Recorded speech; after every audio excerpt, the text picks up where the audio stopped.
chapter, How the Dog Found Himself a New Master. The chapter is from the book Honeysuckle for the 6th standard. So let's begin with the chapter. Dogs were once their own masters and lived the way wolves do, in freedom. Until a dog was born who was ill-pleased with his way of life. He was sick and tired of wandering about by himself, looking for food and being frightened of those who were stronger than he. He thought it over and decided that the best thing for him to do was to become the servant of one who was stronger than anyone on the earth. And he set out to find such a master. He walked and walked, and he met a kinsman of himself, a big wolf who was as strong as he was fierce. "Where are you going, dog?" the wolf asked. "I'm looking for someone to take up service with." "Would you like to be my master, wolf?" "I don't see why not," the wolf said. And this agreed upon, the two of them went on together. They walked and they walked, and all of a sudden the wolf lifted his nose and sniffed, darted quickly off the path and into the bushes, and crept deeper into the forest. The dog was much surprised. "What's come over you, master?" he asked. "What has frightened you so? Can't you see there's a bear out there, and he might eat up both of us, you and me?" Seeing that the bear was stronger than the wolf, the dog decided to take up service with the bear. And he left the wolf and asked the bear to be his master.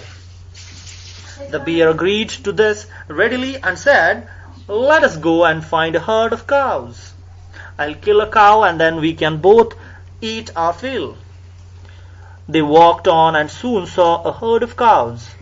But just as they were about to come up to do it, they were stopped by a terrible noise.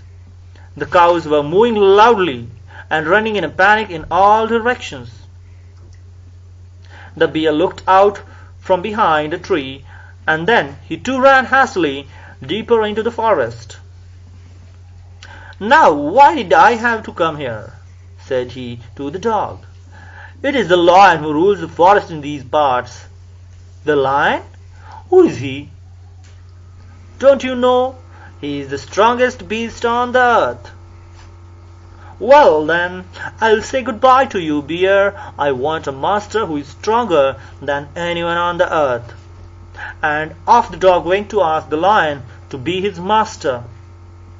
The lion agreed to it, and the dog stayed with him and served him for a long, long time.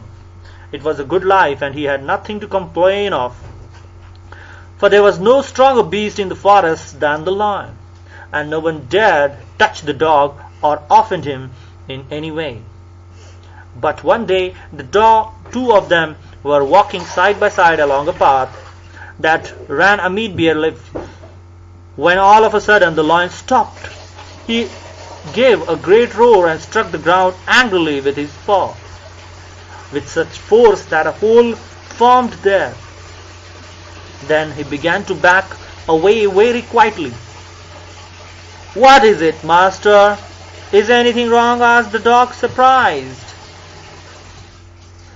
"I smell a man coming this way," the lion said. "We'd better run for it, or we'll be in trouble." "Oh, well then, I'll say goodbye to you, lion. I want a master who is stronger than anyone on the earth." And off the dog went to join the man, and he stayed with him and served him faithfully.